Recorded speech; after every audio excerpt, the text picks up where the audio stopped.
We embedded our counselors into our fire stations, and as you can imagine, that was not a popular decision with the firefighters. I've used my position in the mental wellness area to impart early on, these are the struggles that you're probably going to face. These are the methods that will help you get through these struggles. I've had some of the crustiest captains that are hard to crack come to me and be like, hey man, like, we appreciate what you're doing and this program is good. What's something that's not revolutionary, that's not mind-blowing, but it's able to be replicated? What can we do? Because we don't want to just change the department, we want to change the fire service. Welcome to Respond to Resilience, along with my co-hosts, Stacy Raymond and Bonnie Rumley, LCSW EMT. I'm David Dashinger. In this episode, we'll be speaking with Jason Corthell, Speaker Director of Ironclad Wellness and Division Chief of Training in Harris County, Texas, Emergency Services District 13. We'll be talking about his personal journey with post-traumatic stress and post-traumatic growth, introducing wellness and fitness programs into his organizations, and the successes from it.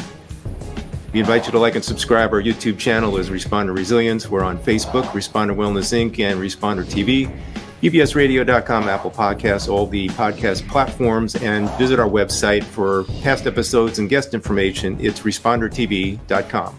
We'll be right back to speak with Jason after this. In this family, more of us die by our own hands than by the hazards of the job. In this family, up to a quarter of 911 dispatchers have symptoms of PTSD. In this family, our mental health and wellness are in crisis, while responders are quietly suffering. In this family, many struggle with job-related stress, burnout, trauma, sleep disruption, substance abuse, and marriage problems. In this family, we can help the helpers with vital information and resources, resilience strategies, and success stories of overcoming the obstacles. In this family, no one is alone. Welcome to Respond to Resilience with co-hosts retired Lieutenant David Dashinger, Dr. Stacy Raymond, and Bonnie Rumley, LCSW EMTB. Today, we're joined by Chief Jason Corthell. He's a fourth-generation firefighter who started his career in 2004. He's also a proud Marine Corps veteran after serving 4 years. Chief Corthell also serves as a Division Chief of Training and the Wellness Fitness Director for his department, as well as many other works within the organization's public relation roles. Jason has a great passion and drive for progressing mental wellness in first responder organizations through both personal and professional battles and experiences. He has implemented and influenced many others in the pursuit of providing first responders with the help that they need by starting an initiative website, ironcladwellness.com. Jason's also in the beginning stages of writing his book, Disentanglement Division. Jason, warm welcome to Respond to Resilience. Hi, thanks for having me. Jason, what inspired your passion, for what you feel your mission is?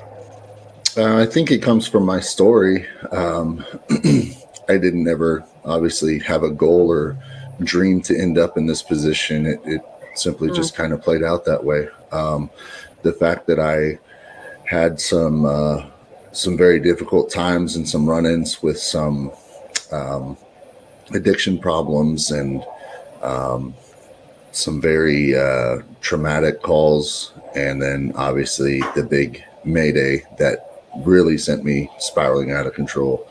All of that kind of empowered me to make sure that I was giving all the resources I could in a customized, unique way to our firefighters, so that they didn't have to go through the hoops and all the tape that I went through to try to get the help that I needed. And so that drives me. I mean, honestly, if it's one thing, it's making a mark in the fire service before I turn it over to the next generation. And what was your awareness about wellness before your journey started? Nothing. Nothing. I didn't even have a basis. And I mean, to be quite honest, it was hard for me to even think about what I would tell somebody or what I would talk about, because I was under the perception that We were a special group of people that no one understood. No one could understand us unless you were a firefighter or, a first responder in general. So there was really no point to speaking with anybody. And that was kind of the mindset that I grew up in within the fire service. Mm-hmm. Yeah. Unfortunately, we hear that a lot. That's right. Jason, you mentioned Mayday incident, and also that we've said early in the intro about the PTS, PTG. Can you talk a little bit about what the event or events were that led up to your PTS and PTG? Yeah, so in 2014, I was going through a divorce process with my ex-wife. I had 3 small children that were obviously affected by the process as well.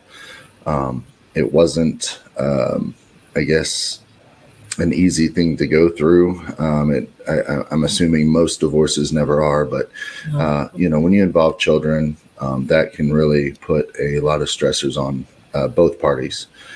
And I started finding my solace in work and staying after work, and that's where I felt like I had a little bit more control over my circumstances, because I didn't have control at the house. And so I just poured myself into work, which to me, looking back, is unhealthy. To get away from the place that potentially is harming you in the sense that you're away from your family, you're away from some social relationships outside of the fire service that can really be beneficial to you, and you're going back to this place that can literally kill you, and you're staying there voluntarily. Those type of things can start to spiral really quick. And so 2014 ended, went through a rough holiday season, started buying into society's idea of what somebody going through a divorce should be doing. That's alcohol, that's addiction, that's whatever I could get my hands on. And on top of that, developing poor social relationships with both men and women. Hanging out with a group of guys that I would never hang out with, that would, do hard drugs and, be with a party crowd, and then, going out with different girls, as many times a week as I possibly could, which wasn't me. I mean, that's not how I was brought up. That's not something that was normal for me. But buying into society really, really hampered who I was in actuality. And then March 27th of 2015, I was at my part-time job, which is now my full-time job. I was at my part-time job. I worked full-time in a town just south of Houston called Pearland. And while I was at Cypress Creek, or Harris County ESD 13, we got a call for a response at about 6 minutes prior to getting off of work. Mm-hmm. And we came out of the station and we saw the header, and so we knew that we had a pretty good burner. We were mutual aiding a department next to us, and it was a good apartment fire when we arrived. And to kind of give the brief overview of what happened, we were supposed to go to the Charlie side of the building, the rear of the building, and start our stretch and our attack from there. I was the lieutenant on the truck for the day, and so I was giving my guys assignments. And I had my nozzleman up top on the 3rd Division. We were trying to access the attic. And I had one of my best friends still to this day, both outside and inside the fire service, next to me. And we were shucking hose up the stairs to try to get it to our nozzleman so he had enough slack. And I felt something kind of brush my right shoulder.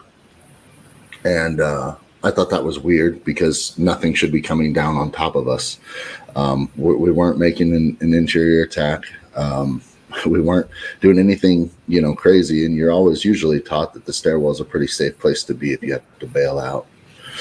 And so as soon as I felt my right shoulder dip a little bit, I instinctively grabbed my buddy by his chest and I pulled him into me, because I thought that the stairs were falling on his side.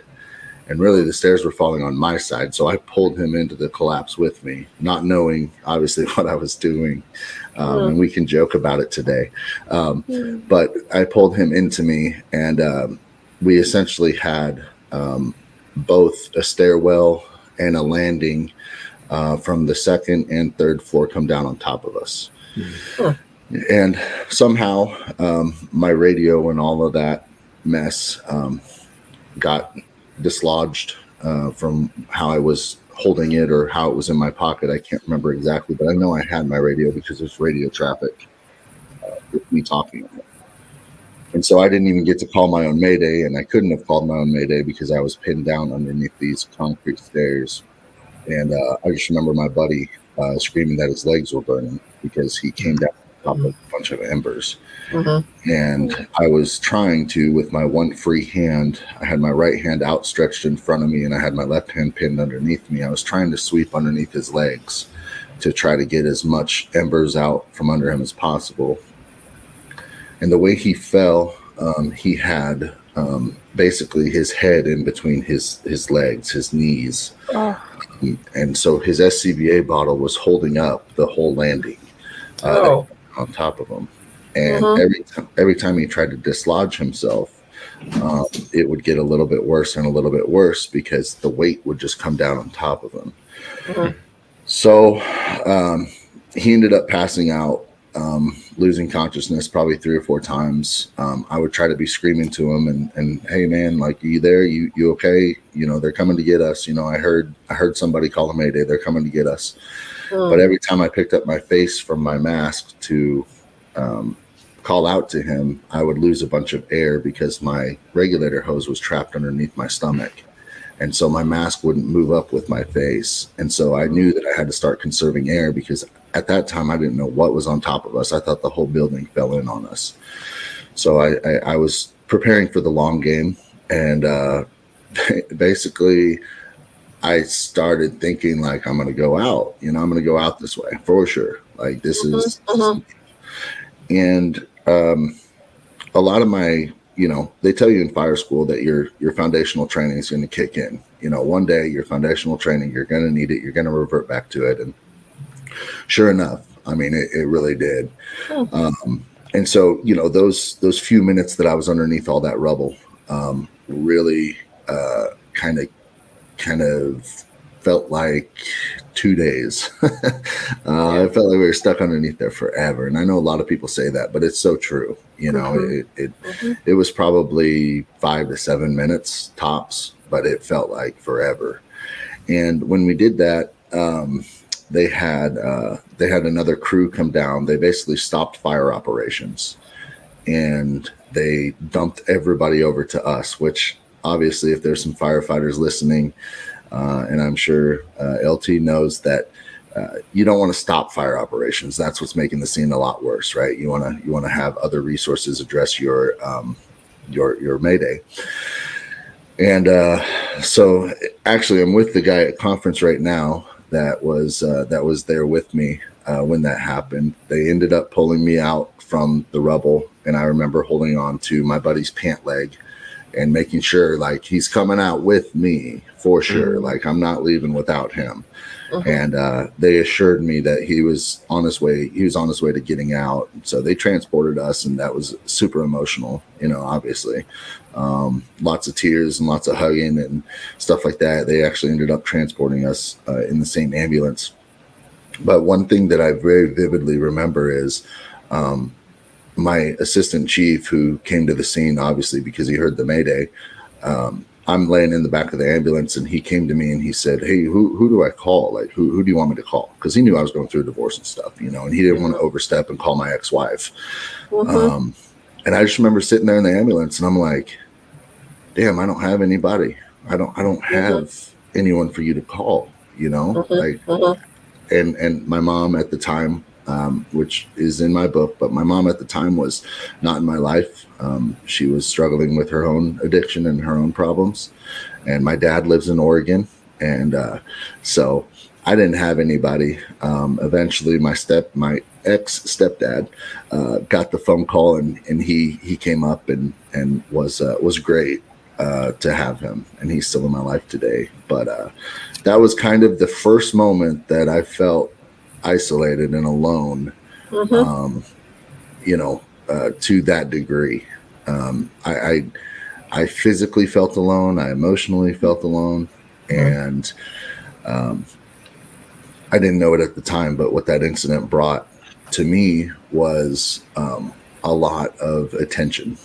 And for somebody who's in addiction, with the addictions that I had, attention was just an exacerbator. I mean, it really cranked everything up to the next level. So being media famous and being addicted to, basically poor societal standards, it's just like if a celebrity or a rock star gets that fame finally, and things just took off for the worse. So that was kind of the Mayday, and then the ensuing issues that I dealt with only got worse from there. Won't stop tonight. Won't stop tonight. I won't stop tonight. Stick it to your memory, and this is where we Won't give up. I know it's tough. Whatever you're going through, you're strong enough. Let it grow, let it grow. Let it grow, let it grow. now we keeping it hot. Let it grow. Won't stop tonight. Won't stop tonight. I won't stop tonight. Won't stop tonight. Everything you say, everything you say, everything you say, everything you say. What would you say turned things around for you eventually in order to seek treatment and EMDR and some of the other things that you've been involved with? I think my wife, I call her my support human, because that's just what she is. She's amazing. And obviously my children, looking at them and not wanting them to grow up in a situation that I've experienced. They were young at the time when we went through a divorce, and they're 10, 13, and 15 now. And so they're very impressionable, and they're going to start remembering things, which scares the hell out of me. It makes me realize that I need to do right, because they're going to remember these things now. And so that definitely helped. And I really think starting to understand that therapy is okay. I got to listen to David Griffin speak in, I think, 2014, Dr. David Griffin. And I've reached out to him a few times, and we've shared some emails back and forth. But I told him, I said, your story that I listened to in 2014 played out in my own life, obviously in my own way, but it did.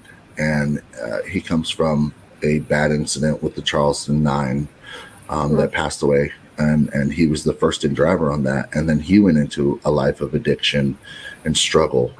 And I think that was preemptively something that I could look back on when I got to the point that I was ready to get sober and figure out life and, well, try to figure out life. And I think looking back at his story, it didn't make me feel alone for the first time. And that was really cool to know that someone can be as successful as him in the fire service and not get it right all the time. Right. We hear that. We hear this story a lot for people that go on to inspire wellness in other first responders. Usually they have a low point.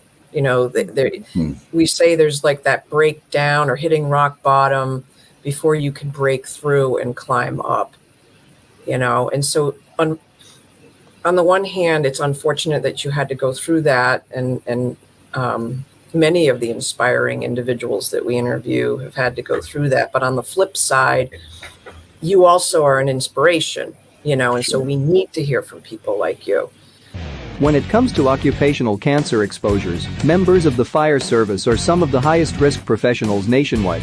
Firefighters Against Cancer and Exposures, also known as the FACES Foundation, is an advocacy organization established to bring awareness, resources and peer support to responders in need of additional help in battling potential cancer diagnosis or critical concerns. The FACES Foundation was established by a national alliance of first responders to offer supplemental resources for firefighters. One of its core initiatives is cancer awareness in the form of prevention and early detection, supporting vigilance about occupational cancers and cancer recurrence through our national Get Checked Now campaign. Also, the FACES Foundation publishes a major public catalog of resources for the many areas of need, including information on clinical and mental health therapies, benefits and compensations, funding sources and financial strategies. For more information, please visit the FACES website at facesusa.org. I'd like to know more about your, the Ironclad Wellness Program. That this is something that you and your wife have built. Am I getting that right? Yeah. So my wife, she's my right-hand woman. She is with me through this thing through and through. The initiative that I started, it isn't necessarily I don't want to call it a business because I'm not out here trying to make money off this thing. I'm just trying to get the word out. So it's more of an initiative for me. My parents just got on board. My dad and my stepmom, they are my social media managers. So they manage all my social media accounts that are brand new as of like 3 weeks ago. And so that's been an interesting those have been interesting conversations with them, trying to get my social media account set up. They're a little bit older, so it's funny to try to get them to figure out social media and the inner I would think workings, your kids would do that because no, I don't want TikTok videos and all that. Yeah. Oh, I see. No one needs to see me dancing on my social media. No, I mean the website itself was just built just so I could get people's attention and they could look back at my story as far back. I mean, when I did Chief Gazaway's first podcast, and it's on my website, when I did Chief Richard Gazaway, Dr. Gazaway as well, when I did his first podcast, I mean, I was right in the thick of my addiction and right in the thick of coming off of a very traumatic incident. And so by documenting that and then going through something like this podcast or a recent podcast that I've done with Mike Galliano, I want people to see the difference and see the change and see what the topics are about. And that was my platform for this thing. And so sharing my stories through podcasts and through articles or by, just simple conferences and speaking, like you said, I think it's important. And I try to empower everybody that can, see me or hear me to tell their own stories, because I know that a lot of firefighters, a lot of EMS folks and police, they have these awesome stories. But I also think that it's important that they prepare their hearts to share those stories, because a lot of times, unfortunately, when you share a story, there's a lot of judgment passed, and you have to be prepared to share your story and then be prepared to take on the naysayers and the folks that'll beat you back down or try to beat you back down. So don't you think that part of building the courage to tell your story is knowing that standing in your power and eventually speaking your truth will set you free?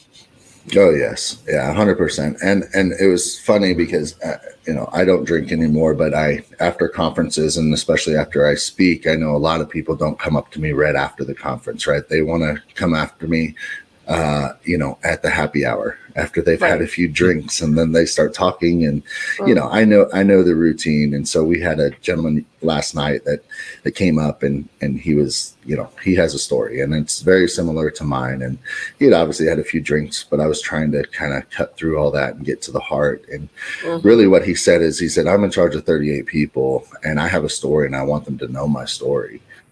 And I said, okay. I said, well, what's the next step for you? And he goes, I'm just going to tell them. And I said, man, I want to encourage you to tell your story, but I also want to let you know that you need to make sure the receivers are ready to hear your story. He was a brand new chief officer. And, I said, just wait a little bit until you feel like you're, steady in your ways. And, I think it took, I had another gentleman come up to me and say, how many times have you shared your story and does it get easier? And I said, it gets easier. You start really keying into, the parts of the story that are impactful that people want to hear. And then, with whatever crowd you're speaking to, that kind of dictates your story too. Right. The fire chiefs got to hear the full Monty last night. So they got to hear the whole shebang. My lowest of lows to my highs of highs. Now, I did a community risk reduction conference in Colorado not too long ago, and that was a little bit different of a presentation, but they still got a lot out of it. Right. So yeah, I agree. As you tell your story more and more, man, it gets so much easier. I used to be exhausted after telling my story. I would come back to the hotel room and I would just lay on the bed, and my wife would be like, Right. "You all right?" And I'm like, "I'm exhausted." Like, that was exhausting to me. But now it's getting a lot better. Yeah, it's got to be a process of telling it for the first time, and then each consecutive time, and with different audiences, maybe a different context. And in fact, since you're writing a book, that's another way of telling your story and sharing it out. In a way, it's like you can be very deliberate about it, because then you can take your time, edit things, kind of go back and refine things or focus things differently than one can when you're speaking live. When you retire, you're just another employee that's gone. In 10 years, you'll be, oh yeah, that's good old what's his name. And sometimes I think for a lot of us, it's scary to retire when you've been raised by an organization for almost 3 decades. There's a running joke that says that as you retire, you're forgotten about before you even leave the parking lot. It wasn't that I was losing the passion for the job. I decided I want to go ahead and transition and start traveling and talking to groups of people. I lost who I was. I didn't have any plans for the future. I sunk. And we're always saving for a rainy day. And what ends up happening is you die and you never receive the benefit of you working so hard for so long. It's as if you've lost a loved one. For me, there's a sadness there. They really do become your second family. I was a firefighter. That was always what I wanted to do. Sometimes life throws you a curveball and you find yourself without an identity. I would pass police cars and it was like somebody punched me in the stomach. Like I got sick because I missed it so bad. When you say I'm a retired firefighter, people, they notice. And they're like, wow, man, that's incredible. And it provides an avenue for you to be impactful.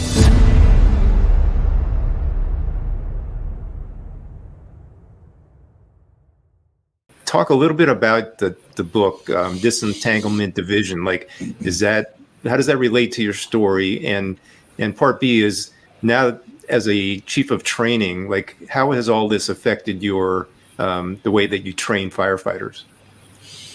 Yeah, so Disentanglement Division, I mean, I was kicking around a bunch of different titles, like I'm sure a lot of folks do, a lot of authors do. And I looked back at my life and I just thought to myself, like, what has my life been, And I was trying to find one word to describe it. And I'm like, I've been tangled up in a lot of crap, And so I was like, disentanglement's a cool word. And then being a division chief, division kind of popped up, and I was like, it'd be cool to have a book called Disentanglement Division, like we're a division of disentangling all these issues that I came up with along the way of my path of being in the fire service, but also life as well. But disentangling all those things, it felt like there was a division of people, like a training division or operations division, that were part of that journey. And they were in that division with me, and we were disentangling my life as we went along. And so that's how I kind of came up with the title and moved that direction. As far as the division chief for the training role that I came into, so a little backstory on that. I had always been huge into academia, huge into training. No matter what role I was in the fire service, I always had a knack to help out the person who was in charge of training, whether that was a training chief or a training lieutenant or what have you. And an opportunity came up in, I believe it was 2017 or 2018 for the training chief position. And at that time, I don't think I was ready to fully come off of operations yet. I was a district chief, which for us for us as a district chief, but for others it's a battalion chief. So I was still running calls, and I was still, kind of one of the guys and all that stuff. I still didn't get in all the cool text message groups, but I still got to eat dinner with them, so that was fun. And then a opportunity came up in 2021 for our training chief position. And I, had talked with my wife, and she was a big promoter of it, and she wanted me home, every night. And I don't know if she does anymore, but at that time, she was home every night. And the kids were a huge factor too.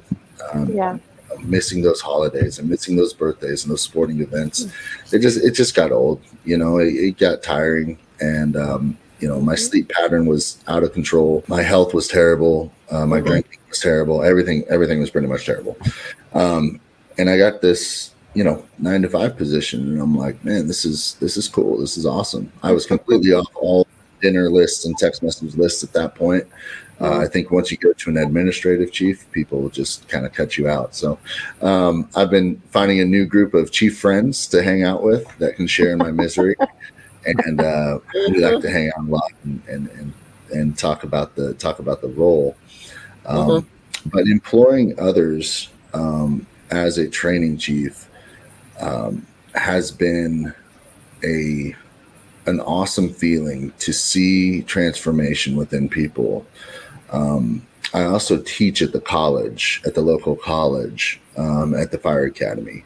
And so I get these kids off the street, same with the fire department as well as a training chief. I get these kids off the street, and I say kids, some of them are, older adults, but I get these guys and gals off the streets, and I get to see them transform into firefighters. And I've used my position in the mental wellness area to impart early on. These are the struggles that you're probably going to face. These are the methods that will help you get through these struggles. I've tried really hard to throw the kitchen sink at these folks, and one of the guys yesterday asked me, how do I get my guys to a point where they're comfortable telling me if they have a problem? And I said, there's no way. I said, you can't. I said, you can facilitate all you can. I said, but if they're not ready to tell you their problems, they're not going to tell you their problems. And I told them, I said, man, I rest my head easy at night knowing that I have resources when they do tell me their problems, that we can go from there and we can help them. I said, but as far as prompting someone to tell you their story, that's dicey to me. So that's how I've used my position for the betterment of making sure that these folks and I say kids know exactly what they're getting into, because when I went through fire school, there's nothing. I mean, I would say as early as maybe 3 or 4 years ago, there was still nothing. Right. And so we're making a hard push right now in the academies and the onboarding process for our department to make sure that these folks know what they're getting into. That's great to hear. Yeah. Can you talk a little bit about your mental health wellness program that you and Liz built for the organizations? Yeah, absolutely. So in 2016, I got hired on as a district chief for our department. That was my home department that I walked into when I was 19 years old. And I've just been able to stay with them, and it's been a true blessing to be able to do that. And I didn't have a role necessarily. I had a title and a rank, but I didn't have a role within the department. And so I thought, man, let me get a fitness initiative together, and make sure that it's within NFPA standards. And IAFF had some things coming out about wellness and fitness. And so my main goal at that time was to get workout equipment at each station and make sure that every station had workout equipment, because we knew cardiovascular health was on top of the agenda. And I felt so accomplished when I convinced the fire chief that we needed workout equipment and we needed to stop our gym membership that people weren't using, because we would pay for their gym membership and then they wouldn't go. So Liz came in, I would say late 2016, and she had been a volunteer firefighter with us for a while and then suffered a couple injuries. And so she wanted to stay with the department in a safety officer role and just kind of bounce some ideas off of me. So I said, okay. So we met up, and Liz was like, have you ever thought of maybe doing a mental wellness side instead of just, fitness? And I said, no. I said, I haven't thought about it. And that sounds like a big undertaking. I don't know if I'm, ready to do all that. And, of course, Liz being who she is, the academic and self-proclaimed is what she says, nerd. She brought a lot of data to me, and she said, look, this is what's going on. And these are just a fraction of the numbers that are being reported. She's like, I think we would benefit from having a program. So she stayed on it, and we sat down and we got together and we said, what's something that's not revolutionary, that's not mind blowing, but it's able to be replicated. What can we do? Because we don't want to just change the department. We want to change the fire service. And so we came up with a common 3-pillar approach. And we just tweaked those 3 pillars a little bit just for our department. And so we have a chaplaincy program that has 2 chaplains. It has a female and a male chaplain by design. And I think that's important. And then we have a peer support group, which is comprised of 11 people.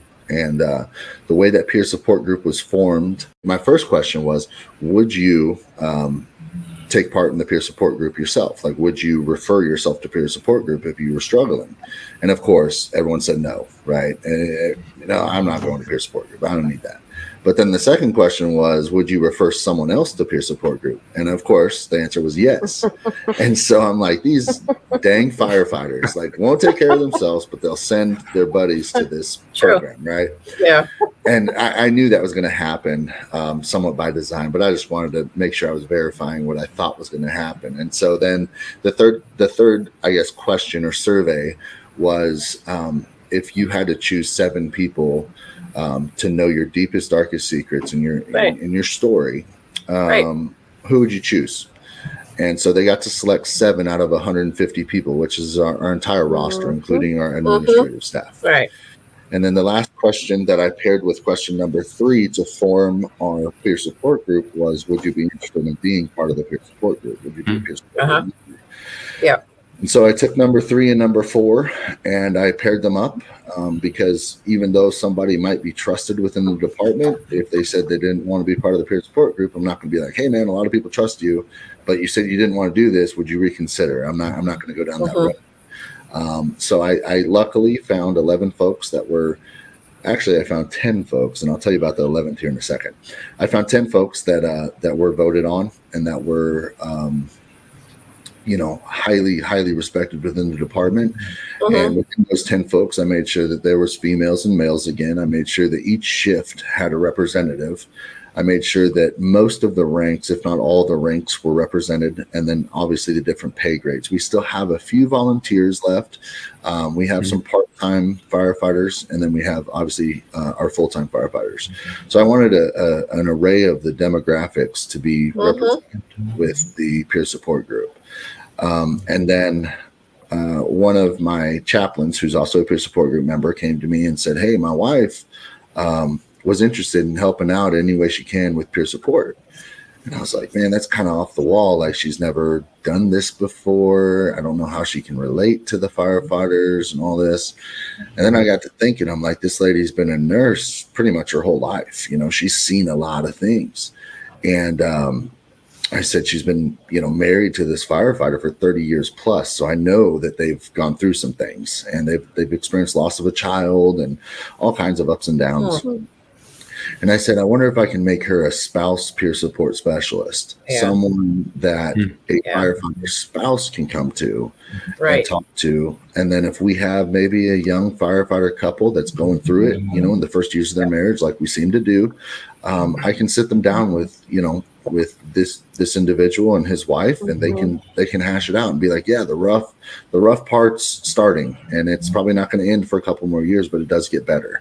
And so that's where I really brought his spouse in, and she's been great. She goes to all our trainings. She goes above and beyond what I expected, and so that's been really nice. And then the clinical side of things for the professional counseling, we got really lucky. I say we hit a home run right off the bat. We had a counseling group in our district, and I went with the counseling group instead of just one clinician, just because it seems to be a little bit easier for people to transition to a different counselor if they're in a counseling center than if they just use one clinician. Because if that clinician isn't their, type of flavor, they can just go to the next counselor. They don't have to redo their insurance and redo their registration and re-explain their issues and all this stuff. They can just say, hey, I'm not feeling this guy. Can I switch over to this lady? I've heard good things. Yeah, sure. No problem. And so I went with the counseling center for those reasons. We embedded our counselors into our fire stations. And as you can imagine, that was not a popular decision with the firefighters, because you put an outsider and a mole and what they call them, a shrink. Yeah, a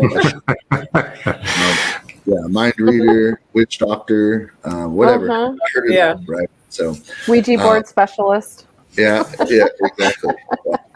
And so, these guys and the gals just crack me up because, being one myself, I feel like I can say this. A lot of times they're like small children. Like they know what they want, but they don't know what they need, And so I'm like, all right, man, like, just bear with it for a month, man. Give it a month and let's see how it works. So what we did is we took a single counselor, and this was the eventual clinician, the director, and so she came into the stations and she rode out with the guys and gals and made some calls and ate some dinner and sat through some awkward movies where the guys didn't talk to her at all. And it was funny because I told her, I said, when you come into the firehouse, there's going to be some folks that don't talk at all. And she's like, okay. And I said, so it's going to be probably pretty awkward. And she goes, I can out awkward them, I promise you. And I was like, all right. So it was an awkward war going on in the stations for a little bit. And so then it was funny because I started getting phone calls and emails, and we were going through a transition. She was transitioning to the clinical director, and so we were having different counselors come through, and all of a sudden everyone's like, where's Michelle? And I'm like, what do you mean, where's Michelle? She got promoted, and they're like, well, she went to 23, she didn't come to 22s. And I'm like, are you like upset that she's like going to a different station and not coming to see you? Well, yeah, we miss her. And I'm like, okay. I was like, I see exactly what you guys are doing here. So it's been, I'm not going to say that I have 100% buy-in from all my folks. That's not the case. That'll never be the case. Sure. But I've had some of the crustiest, most crabby captains that are hard to crack come to me and be like, hey, man, like, we appreciate what you're doing. And this program is good. This program is good. And hearing from those captains, I know that the company officer in the fire service is the backbone of the company, or is the backbone of the fire service. And knowing that, these company officers that are hard on the outside and they're hard shells to crack, knowing that they can come to me and be like, hey, your program is doing good things in the department. That really gives me the motivation, to keep pursuing this thing. So that's our program in a nutshell. We offer counseling appointments to family members, to the spouses, the children. They have play therapy, and all that good stuff. I mean, we helped fund their play therapy room. So they did a bunch of like fire station toys and fire trucks on the walls and pictures and stuff. Great stuff. Kind of an ode to us, since we helped fund them a little bit. But I would say overall the program has been awesome, and probably the most unique approach that we've done and that we'll continue to do is embedding these counselors in the fire stations. And one thing that I'll add as well, before I get off my soapbox, is we were allowed to essentially have these counselors come into the firehouses and conduct on-site appointments. And what that did is that took away the need to make an appointment. It took away the need to miss work. It took away the need to, establish insurance and all this stuff, because it was already there. Like, we already did that on the backside. They're already getting paid to be at the fire station. And so these guys and girls would, walk in and be like, "Hey, Tiffany, you got a second to talk out in the bay?" Yeah, okay. So they go out in the bay, and it might be 15 minutes, might be an hour, and it's been really nice for the guys and girls to have. It's funny because our embedding hours are down because we're working on a maintenance phase, right? We're not trying to hound these folks. The first year was a big push, a lot of hours, a lot of counselors in the stations. This year, we're kind of reeling back a little bit to do a maintenance phase, but our numbers for appointments are up. And so it's interesting to me how that works out, is how we draw back a little bit, but then the numbers are still going up. And my fire chief always jokes with me. He's like, "I don't know if this is a good thing or a bad thing that we have so many damn counseling appointments." He's like, "Are we doing something right or are we doing something wrong?" And I'm like, "Just let it go, chief, let it go." But it's all confidential. We don't see names. We just see numbers. So each time they go into the counseling office, they get assigned a unique PIN. And that's what they use to make sure that they are they're with the department and that they're getting the numbers that we need to stay afloat.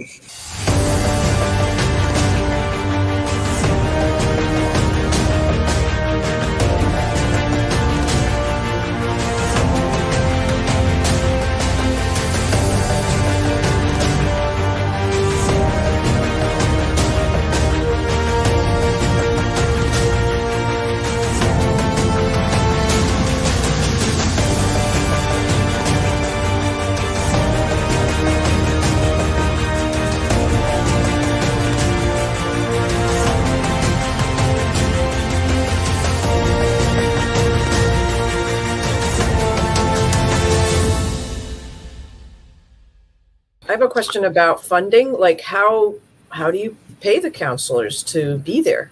Yeah, so like I said, when we found this organization, we hit a home run. They're a 501c3 nonprofit organization, which is awesome. And they work on a sliding scale. And so if the first responder did have to pay for an actual appointment, it would be up to them the amount that they can pay. And so what we did is we said, well, we're going to go through insurance because it is going to be a little bit of cost savings there because our insurance coverage does pay for a portion of the appointment. We will cover whatever the insurance doesn't cover. So say an appointment's $70, the insurance pays $40, we'll pay the $30 to make up for it. So that's how that works out. We have an MOU with the counseling agency. And basically what that does is that gives us 4 training sessions, mandatory training sessions annually for every crew that's on shift. And we do an A shift, B shift, and C shift trainings. And we do a small group, and that runs us about $4,500 a year for that. And then obviously the free counseling is not really free counseling to us, but it is to the member. So it's pretty cost effective. And then when you talk about the embedding side of things, if you wanted to embed a counselor, we're looking at an average of about $4,500 a month. And that's probably the most expensive part, but that's something that you can highly regulate. You could have a counselor come in 3 times a month and it be an A shift, B shift, and C shift. And it's something, something to make it happen. So we're actually in the works of getting these counselors to come through a modified fire academy one weekend. Great idea. Yeah, we're gonna put some gear on them. We're gonna try to do some drills and whatnot, and we'll see if we can get some fire on them and hang out. So I think it'll be super cool, and they're all bought into it. They love it, and that's so cool to me. That's great. Your program is incredible, and our dream would be that this would be in every department and agency. That we'd have a clinician everywhere one day. Sure. Yeah. I like I said, I've been blessed, lucky, whatever you want to call it, with this organization, and I've helped others find similar organizations to help them out. And like I told the folks yesterday when I was speaking, a lot of these folks want to help. You know, it's not that they don't want to help. It's just they don't know where to start, or they don't know how to start it. You know, talking about the clinician side, very rarely, and correct me if I'm wrong, you're going to have a clinician knock on the fire department door and be like, "Hey, do y'all need a clinician?" You know, that just doesn't happen. You as a fire chief, or you as an assistant chief, need to seek these folks out, or seek these sinners out, and most of the time they're going to be at least receptive to the idea. Right. And a lot of people want to help the fire service. They want to help, you know, first responders. And I just think it's important to take that initiative. Jason, wow, you're doing some amazing, progressive, and very proactive programs. And we thank you so much for sharing all that with us, as well as your story. Tell us where people can find you out there on the internet, social media. Yeah, so parents got the social media up and running. Just you can search Ironclad Wellness on Facebook. I believe I'm also on Instagram, and I am not yet on Twitter. So that is still getting worked on. But the preferred method is to go to my website. It's www.ironcladwellness.com. All my contact information's on there. So if someone wants to reach out and someone wants to ask a question, or if you need documentation, I know when I started the process, documentation was not out there. We didn't have SOPs or SOGs to help us guide this process. We have SOPs and SOGs for every element, behavioral health, peer support group, chaplaincy, and also our licensed professional counseling. We have an SOP for everything. So if you need any of those documents to help kind of get you started, be more than happy to share those through the website. Fantastic.